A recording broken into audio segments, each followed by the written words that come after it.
जी है चंद सांसें या नबी तशरीफ ले आओ कि रास्ता तक रही है आपका बीमार की चौखट। 27वीं रात, चांद कितना बड़ा, खत्म मना नहीं कर रहे। 27 में छुप जाता कि नहीं, बोलो छुपता कि नहीं? चांद छुपा, बादल, हल्की हल्की बारिश, और चमासे की रातें कहते हैं बहुत अंधेरी होती है, बड़े बूढ़ों को कहते हैं जी है। तो चमासे की रातें अंधेरी क्यों होती है? क्योंकि बादल जो होता है वो तारों को भी छुपा लेता है जी, फिर सामने कभी नजर नहीं आता, तो अंधेरा। रब ने फरमाया जिब्रील जी रब्बे जलील जाना, महबूब को दूल्हा बना के ला। जन्नत गए, बुराक लिया, हाथ में जन्नत की किंदील ली, लालटेन लेके चलने लगे। रब ने फरमाया जिब्रील ये किधर लेके जा रहे हो? कहने लगे या अल्लाह तूने कहा ना महबूब को दूल्हा बना के लाना है। ये मेरे मालिक 27वीं शब है, सूरज भी छुपा है, चांद भी छुपा है, बादल है, हल्की हल्की बारिश है, अंधेरे में तेरे महबूब को दूल्हा कैसे बनाऊंगा? इसलिए जन्नत की किंदील लेके जा रहा हूँ। रब ने फरमाया जिब्रील मेरा महबूब किंदील का मोहताज नहीं, मेरा महबूब किंदील का मोहताज नहीं है। कहा फिर?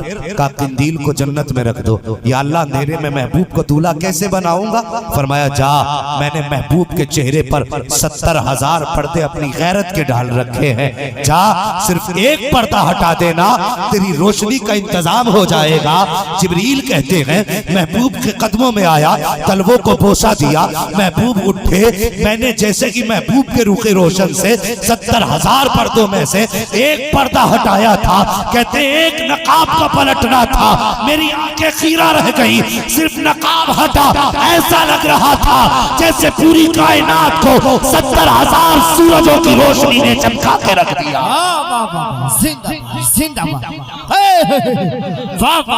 नारे तकबीर, नारे रिसालत, मसलके आला हज़रत, उलमाए अहले सुन्नत, मुफ्ती हम्माद रज़ा मुरादाबादी।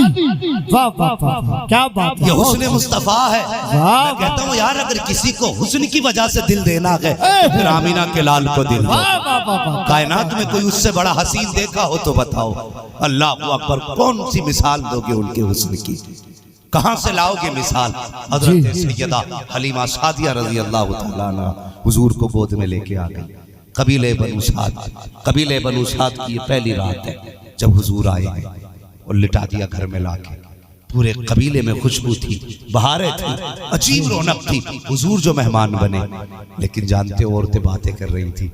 आज बातें करते करते नजर पड़ी उनकी, हजरत हलीमा का घर रोशन हो रहा था। कहने लगी आपस में, लगता है हलीमा आज कोई अमीर का बच्चा ले आई है, जिसके साथ साथ पैसे भी लेके आई है जी। आज इसके घर में चिराग में तेल पड़ गया, इसलिए उजाला हो रहा है। हाँ, एक दिन देखा, 2 दिन देखा, 3 दिन, फिर औरतें कहने लगी मगर एक बात समझ में नहीं आती, हम लोग भी पैसे वाले हैं लेकिन हम तो अपना आधी रात में चिराग बंद कर देते हैं, हलीमा का चिराग बंदी नहीं करती है जी। सुबह को कहने लगी हलीमा, कहा क्या कि कम से कम एक बात बता, कभी गरीबी इतनी थी कि तेरे घर में उजाला ही नहीं था, आज तेरे अंदर ये रंग इतने आ गए कि तेरे पूरी रात चिराग जलता। कहने लगी मैंने न कल चिराग जलाया था ना आज चिराग जलाया, मैंने ना आज चिराग जलाया ना कल का, ना हलीमा फिर उजाला कैसे? का मैं चिराग नहीं जलाती। औरतें कहने लगी अच्छा, आ गई वापस। कहने लगी हलीमा को रंगे हाथों पकड़ेंगे, होती है ना फितरत। और तो कहती है, कहने लगी हलीमा को रंगे हाथों पकड़ेंगे। एक दिन रात में ना, एक रात में हुजूर लेटे पालने में, औरतें इकट्ठी हुई, कहा चलो आज हलीमा की चोरी पकड़ते हैं। आ गई, दरवाजे पे दस्तक दी। हजरत हलीमा सादिया समझी शायद हो सकता कोई कर्जे वाला आया हो, तो खुद उठी, दरवाजे पे आई, डरते डरते दरवाजा खोला, देखा तो 8-10 औरतें खड़ी। कैसे आई? कहने लगा आज तुम्हारी, औरतें कहने लगी तुम्हारी चोरी पकड़ ली। हजरत हलीमा कहने लगी मेरी चोरी? कहा हाँ। कहा क्या बात? कहा तुम कहती हो ना चिराग नहीं जलाती मैं। कहा फिर? कहा आज तो हमने तुम्हें रंगे हाथों पकड़ा, देखो तुम्हारे घर में चिराग जल रहा है, ये रोशनी। हजरत हलीमा कहती है जब उन्होंने इतनी बात कही ना फिर मैं चौड़ी हो गई, फिर मैं चौड़ी हो गई। अब तक तो डर था कि कोई दूध वाला होगा, कर्जे वाला होगा। कहती जब उन्होंने कहा चिराग जलाती हो, मैं चौड़ी हो गई। मैंने कहा ना ना आज भी चिराग नहीं है। कहा हलीमा तू सच बता। कहा चिराग नहीं है। कहा दिखा तो सही। कहने लगी सब मत आना, एक आओ किसे आना है। जो उनमें सबसे मुअम्मर थी वो आगे बढ़ी। कहा हलीमा घर में लेके चल। हजरत हलीमा सादिया ने हाथ पकड़ा, हवेली में लाई है। कहा देख चिराग कहाँ है। चारों तरफ निगाह डाली, कहीं चिराग नजर नहीं आया। कहा हलीमा बता तो सही ये दीवार कैसे रोशन है, ये रोशनी कहाँ की है। कहा तुम नहीं समझोगी। कहा बता तो सही। फिर हाथ पकड़ा, वहां लाई है जहां मेरा नबी पालने में लेटा हुआ है। और लाने के बाद चेहरे से कपड़ा हटाया। अल्लाह अकबर। हलीमा सादिया कहती है मैं कोई चिराग नहीं जलाती, कोई दिया नहीं है। और कहा फिर रोशनी कैसी। कहा जब कपड़ा हटा तो मुझे पता चला ये रोशनी जमीन के चिराग की नहीं थी, बल्कि ये रोशनी जन्नत के चिराग के चेहरे से निकल गई। क्या बात। महकने दिल के गुंजे खिला दिए हैं, जिस राह चल दिए गए कूचे बसा दिए। वाह वाह वाह वाह। जिंदगी की बुनियाद पे प्यार करना। वाह वाह। फिर मेरे हुजूर से प्यार करो, फिर मेरे हुजूर से प्यार करो। और अगर दौलत की बुनियाद पे प्यार करना है तो फिर मेरे हुजूर से बड़ा अमीर भी नहीं। ये भी सुन लो। हाँ ये तो बहुत सुना होगा, हुजूर ने फाके किए, हुजूर ने कई कई दिन चूल्हा ना जला हुजूर के घर का। ये बात अपनी जगह, ये तब तालीम उम्मत के लिए था। लेकिन खुदा की कसम मालिक कौनैन है को पास कुछ रखते नहीं। दो जहां की नेमतें हैं उनके खाली हाथ में। सुभान अल्लाह। उनके खाली हाथ में। अल्लाह अकबर। तो अमीर भी इतने बड़े, हसीन भी इतने बड़े, रह गई बात पावर की। तो क्या बताऊं यार, जवानी की पावर छोड़, बचपन की पावर सुन। अल्लाह अकबर। यही हलीमा सादिया हुजूर को जब लेके आ रही थी तो रास्ते में प्यास की शिद्दत हुई। सोचा सवारी को पानी पिला लो। सवारी को पानी पिलाने का ख्याल आया, कुएं की तलाश में थी। रास्ते में कुआं नजर आया ना, तो सोचा लाओ यहीं पानी पी लेते। आप सवारी से उतरी, कुएं के किनारे कहीं देखा एक खातून रो रही। आपने फरमाया बात क्या है। उसने कहा खातून मेरी गोद में बच्चा था, मैं पानी लेने के लिए आई थी और अभी ना मैं बच्चे को यहाँ बैठा करके ना डोल से पानी खींचने लगी। कहा फिर? कहा मेरा बच्चा अचानक घुटनों के बल चलते चलते कुएं के अंदर गिर गया। जब इतना सुना ना हजरत हलीमा ने मुस्कुरा के कहने लगी आंसू पोंछ ले। औरत कहने लगी अजीब खातून है, मेरा बेटा कुएं में चला गया और तू कहती आंसू पोंछ ले। मुस्कुरा के कहने लगी परेशान क्यों होती है, तेरा बेटा भी तेरी गोद में आ जाए। अल्लाह, मैं पावर हुजूर की बता रहा हूँ। का परेशान क्यों होती है, अभी तेरा बच्चा तेरी गोद में आ जाएगा। उसने कहा निकालोगी कैसे?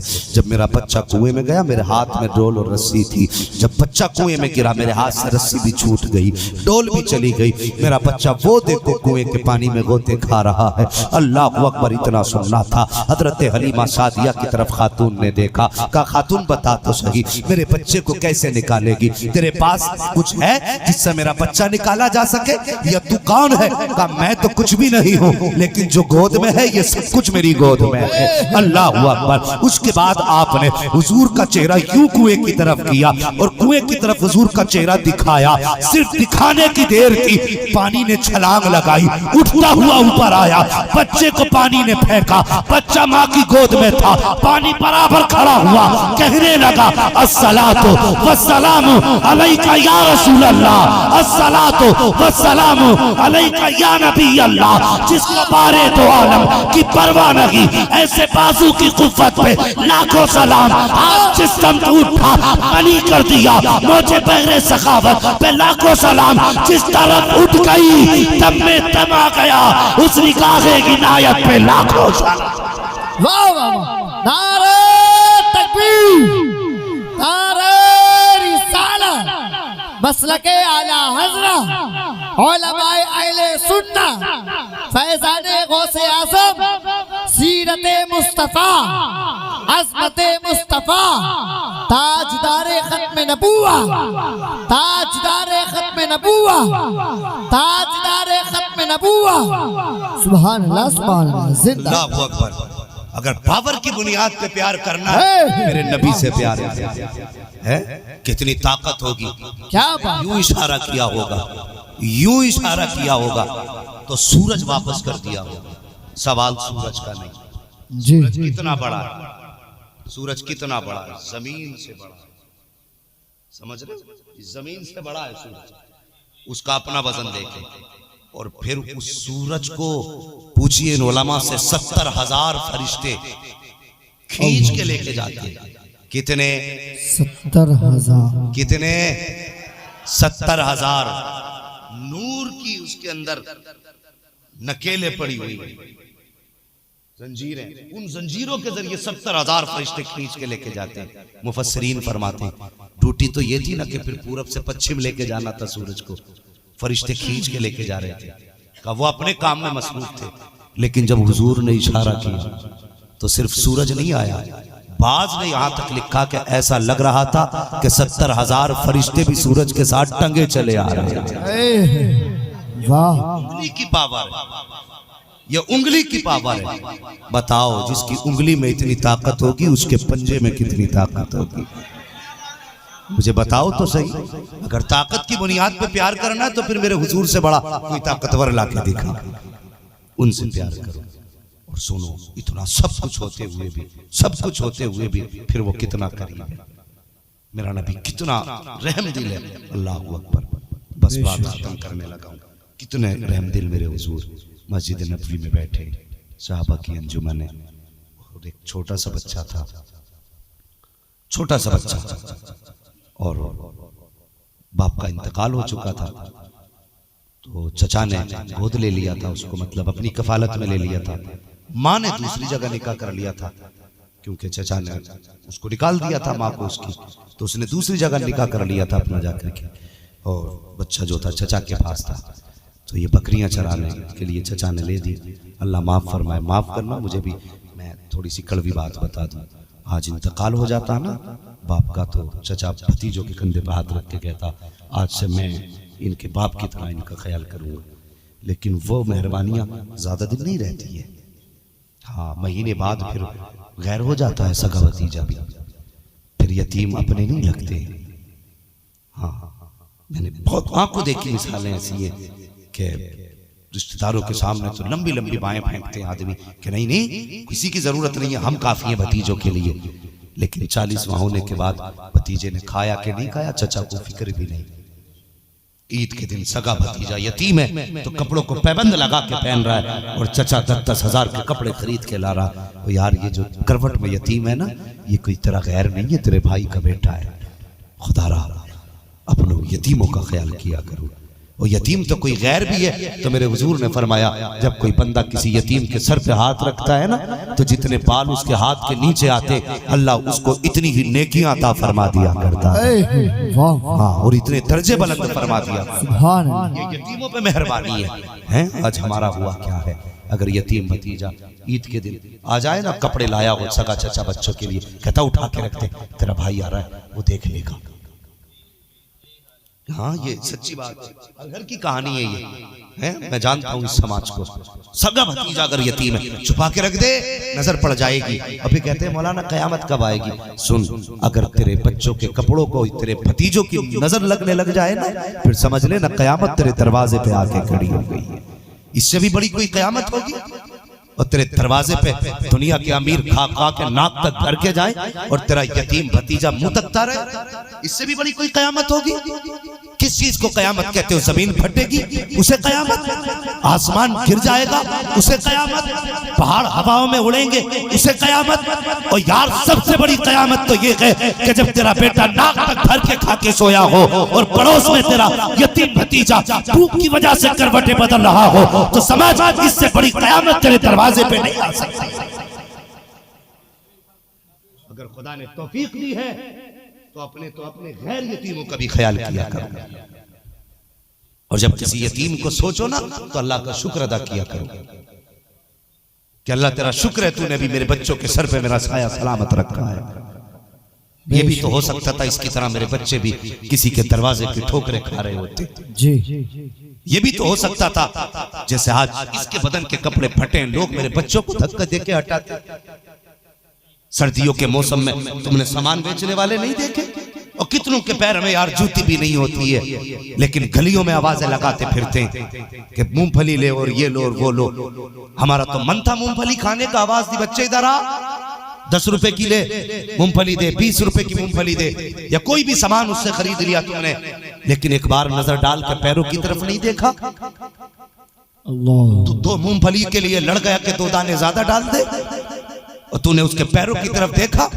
इतना तो सोच लेता, इस सर्दी में अगर मेरा बेटा लिहाफ में है तो कौन सी मजबूरी है जिसने इसको कोहरे में लाके गलियों में घूमने पे मजबूर किया है। अल्लाह, कभी ये भी तो सोच लिया करो, अगर नंगे पैर तक घर आता तेरे बेटे के पास तो कई कई जोड़ी जूते होंगे, एक जोड़ी जूते के लेके जाता, उस बच्चे से कहता यार मूंगफली बाद में खिलाना, पहले मेरी तरफ से ये जूते पहन ले। खुदा की कसम, अगर वो गरीब जूते पहनता, आंख में मोहब्बत के आंसू आ जाते, तू मर के कब्र में बाद में जाता, मदीने वाला तेरी शफाअत के लिए पहले आया। वाह, क्यों नहीं करते हम इस चीज का ख्याल?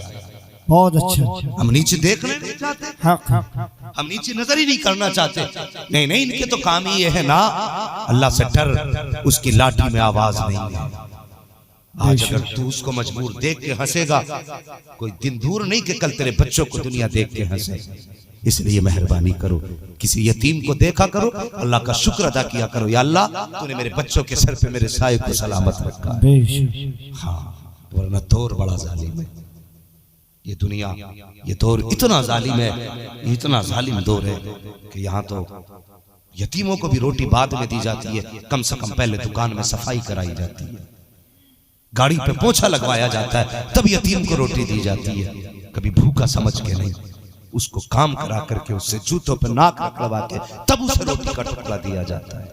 यह है हमारी सच्चाई। खुदा यतीमों पे रहम करो, जिनके बाप ना हो उनके सर पे हाथ रखो। किसी के देने से कमी नहीं आती, लेकिन समाज में बुरा मत मानना। मैं अक्सर कहता हूं, अगर किसी का ही पीर आ जाए नीचे से लेके ऊपर तक, लो हजरत ये भी ले जाओ, कुटिया की चाबी भी ले जाओ, अलमारी भी उठा के ले जाओ, कोई कमी है पीरों पे आज? जी, मुझे बताओ, कोई कमी है? कोई कमी नहीं पीरों पे, फिर भी भरमार पीरों पे है। क्या तुम्हें मोहल्ले के गरीब नजर नहीं आए? क्या तुम्हें गांव की बेवा नजर नहीं आई? जी, तुमने 50-50 हजार के नजराने पीरों के मजार पे चढ़ाए, और काश क्या ही अच्छा होता 50 ना दे करके तूने 30,000 किसी यतीम की झोली में डाल दिए होते, 20 किसी बेवा की चौखट पे डाल दिए होते, 10,000 किसी गरीब बेटी के गोद में डाल दिए होते। खुदा की कसम, अगर तेरे 50,000 से किसी बेवा की बेटी का घर आबाद हो जाता, किसी यतीम की छत बन जाती, तो मरने के बाद दुआ का मोहताज ना रहता, तू कब्र में बाद में जाता, में बाद में आता, अल्लाह के फरिश्ते कहते आगे मेरा बंदा जिसने यतीम की छत बनाई थी, गरीब का घर बसाया था, उसने मेरे बंदे की दुनिया आबाद की थी, मैंने उसके लिए आज जन्नत में महल आबाद कर दिया।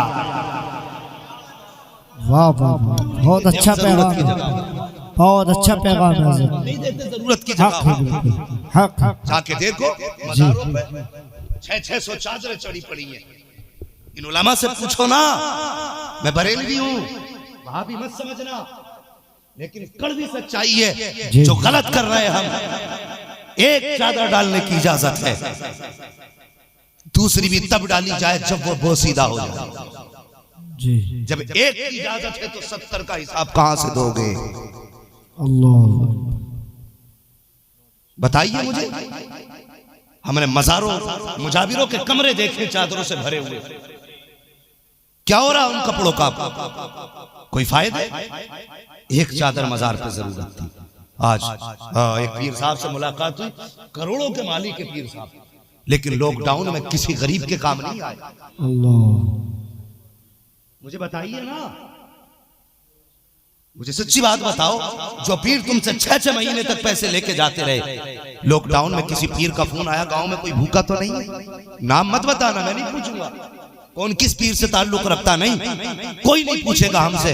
अगर गरीबों का चूल्हा जलाया है ना, तो करोड़पति ने नहीं जलाया, हुजूर के इसी आम उम्मती ने जलाया है, जिसके दरवाजे पर 4 रोटी थी, पता चला पड़ोस में भाई भूखा है, उठा के 2 दे दी कि यार मेरे बच्चे 2 में काम चला लेंगे, 2 रोटी गरीब के पड़ोसी के बच्चे खा लेंगे। गरीब ऐसे पड़े हैं लॉकडाउन में, किसी अमीर ने मदद नहीं की है, किसी दौलत वाले पीर ने मदद नहीं की है। आज अपने सलीके तरीके बदल दो, खर्च करने की जगह खर्च किया करो। मज़ारों पे पैसा बेहिसाब है, और मदरसे के मुदर्रिसीन की तनख्वाहें देखो जा करके, किसी को 6 महीने की नहीं मिली है, किसी को 4 महीने से नहीं मिली है, किसी को साल भर हो गया तनख्वाहें नहीं मिल रही है। और यार बता तो सही, जो सुबह से शाम तक लेटे लेटे वली बन गया उसने ज्यादा मेहनत की है, या जिसने 4 बजे उठ के कुरान पढ़ाया उसने ज्यादा मेहनत की है, 3 बजे उठ के कुरान पढ़ाया उसने ज्यादा मेहनत की है, जो रातों को उठ के तेरे बच्चों को कुरान याद कराता रहा इसने ज्यादा मेहनत की है, जो ठंडे पानी से वुजू करके पढ़ाता रहा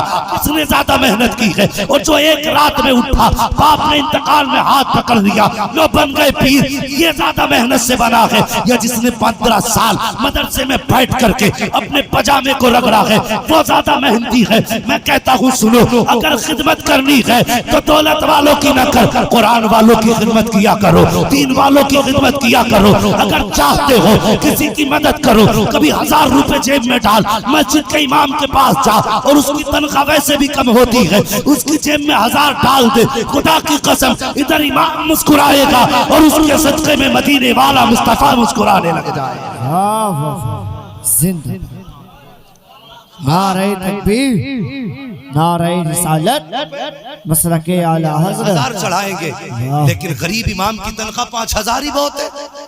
जी जी जी, अब उसके लिए कोई बख्शिश नहीं, हक है, उसे कुछ नहीं दिया जाएगा, 5000 दे रहे हैं, मेहरबानी करो, हक बहकदार रसा, जिसका जो हक है उसे वो दो। समझ रहे मेरी बात? पीरों को भी नजराने दो, लेकिन ये कौन सा तरीका, ज़कात भी पीर ही ले गए, खैरात भी पीर ही ले गए, फितरा बचा था वो भी पीरों को ही जा रहा है। उम्मत के गरीब किधर जाएंगे? आप अपने असल पैसे से पूरा घर उठा के दे दो पीर को, कोई एतराज नहीं, मर्जी है भाई, अकीदत है, मैं भी देता हूं, मैं भी देता हूं, लेकिन ऐसा नहीं है कि मैं ज़कात भी पीर को ही खिला दूं। ये गरीबों का जो हक है वो गरीबों को दो, बेशक जहां जरूरत समझे वहां दें। हक। और अगर चाहते हो आपको पीर प्यारा ना, मुझे मेरा पीर बड़ा प्यारा है, मैं अपने पीर को अपनी जान से ज्यादा चाहता हूं, जी, मगर आज मेरा मन करता है ना मैं पीर की रूह को खुशी पहुंचाऊं, तो मैं पीर के नाम पे किसी गरीब को दे देता हूं। वाह, तो ये भी तरीके होते हैं ना पीर को राजी करने के, जेब में डालने से पीर राजी होंगे। थोड़ा सा जरा सलीके में जिंदगी गुजार, जरूरतमंद को दे, ये सभी से गुजारिश है। ये नहीं कि साहब मैं हाफिज बिलाल साहब के घर आया हूं तो इनके घर वालों से ही कह रहा हूं, नहीं, ये सोशल मीडिया दुनिया सुनेगी। मैं सबसे कहता हूं जहां जरूरत हो वहां खर्च करो। खुदारा अगर हम मदरसों का ख्याल नहीं रखेंगे तो कौन रखेगा? हम कुरान वालों का ख्याल नहीं रखेंगे तो कौन रखेगा? हैं? और एक मिजाज चला आ रहा है मस्जिद में पेटी पहुंचाने का कुरान की, अब्बा मरे इधर जनाजा तैयार, बेटा पेटी लेने चला गया। हाँ, इतनी पेटियां हो गई मस्जिद में रखने जगह नहीं है, गर्द जम रही है। हाँ तो तुमने भी ना रोका, हाँ तो फिर बैठो जरा, आप सुनो इंशाल्लाह बात सुन, बोले जरा या रसूल अल्लाह। भाई मेरा बताना मकसद है, ये कुछ हमारी रविश है ऐसी जिसको हम वो कहते हैं ना भेड़ की चाल चलना, जिधर एक उधर को सब। कलुआ क्या लाया था? कुरान की पेटी। तो कलुआ लाया था तो मलुआ भी वही ले आया, जुम्मन पेटी लाए तो बब्बन भी पेटी ले आओ। भाई कुछ तो बदलो, क्यों लाते हो? ये नियत होती है ना कि हम कुरान के पारे ला के रख दें, कोई पढ़ेगा तो हमारे अब्बा को सवाब मिलेगा, हमारे भाई को सवाब मिलेगा, है हमारी वालिदा को सवाब मिलेगा, इसी नियत से तो पेटी रखते हैं ला करके। मगर मुझे बताइए, जिन पेटियों को रखे रखे बरसों बीत गए, कोई खोलने वाला ही नहीं, तो फिर रखे रखे क्या वो सवाब दे रही है? बताइए। अगर पढ़ने वाले भी होंगे चाचा तो पारे बांट लियो जाके, पूरे गांव में पारे बच जाएंगे, पढ़ने वाले खत्म हो जाएंगे। पेटी इतनी हो गई। हमारा मकसद सिर्फ ये है कि हमें सवाब पहुंचाना है। तो सुनो, अगर ये जरूरी नहीं है पेटी लाओ, मदरसे में, गांव में मदरसा है कोई? है? गांव में नहीं है, पास में कोई मदरसा होगा। अगर वालिद का इंतकाल हो, भाई का इंतकाल हो, वालिदा का इंतकाल हो और चाहते हो सवाब के लिए से, तो मदरसे जाइए। मदरसे के प्रिंसिपल या मोहतमिम से पूछिए आपके मदरसे में किस किताब की जरूरत है, वाह आपके मदरसे में किस किताब की जरूरत है। अगर वो ये कहें कि मदरसे को ये किताब चाहिए तो आप उस किताब का हदिया कराइए। अगर उस्ताद कह दे कि नहीं इस बच्चे के पास कुरान नहीं है, इसको कुरान का हदिया करा दो, उसे आप कुरान का हदिया करा के दीजिए।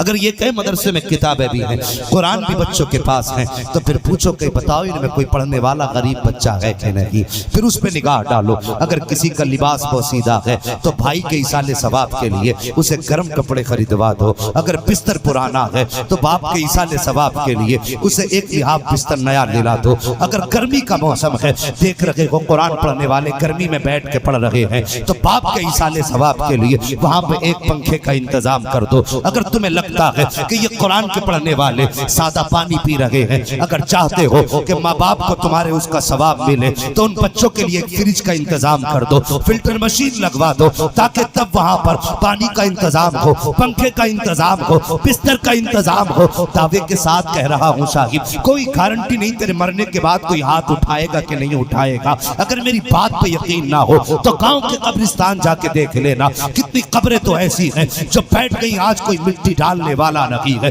तख्ते चमक रहे हैं, कोई तख्ते छुपाने वाला नहीं है। कितने बरस बीत गए हैं, कोई आज फातिहा पढ़ने तक नहीं आता है। कितने जमाने हो गए हैं कि आज कोई कब्रों को अपना कहने वाला नहीं है, उन कब्रों से रिश्ता बताने वाला नहीं है। अगर इतनी जल्दी हम इतने बदल सकते हैं तो क्या गारंटी है कि तेरी मौत के 50 साल के बाद तेरी कब्र के निशान सलामत रखे जाएं, तेरी कब्र की पहचान बचा के रखी जाए, कोई तेरे हक में हाथ उठा के दुआ करे, कोई गारंटी नहीं है। तो ऐसे दौर में जा किसी कुरान पढ़ने वाले को जा करके किसी बिस्तर का इंतजाम कर दे, पंखे का इंतजाम कर दे, पानी का इंतजाम कर दे, लिबास का इंतजाम कर दे। दावे के साथ कहता हूँ, कोई दुआ करे न करे, अगर तूने पंखा लगवा दिया वो पंखा घूमेगा, नीचे बैठ के कुरान पढ़ने वाला कुरान पढ़ेगा, ठंडी हवा इधर ऑफिस तक आएगी, उधर ठंडी हवा जन्नत से तेरे बाप की कब्र की तरफ खोल दी जाए। वाह वाह वाह वाह, क्या ये काम किया करो, लेकिन ये नहीं वाह वाह, जो जिसको जरूरत हो वो करो, तब इंशाअल्लाह देखो दुआ की जरूरत ही नहीं जी है, दुआ की जरूरत ही नहीं रह जाती। हालांकि दुआ हमारा हथियार है, दुआ से इनकार नहीं, दुआ इबादत का मग़ज़ है, इनकार नहीं। लेकिन कह रहा हूं बाई चांस अगर कोई दुआ ना भी करे तो एक एक झोंका जब पंखे का हाफिज को लगेगा, कुरान पढ़ने वाले को लगेगा, अल्लाह की कसम इसकी हवा इतनी ठंडी नहीं होगी जितनी ठंडी हवा अल्लाह कब्र में तेरे बाप के चला दे।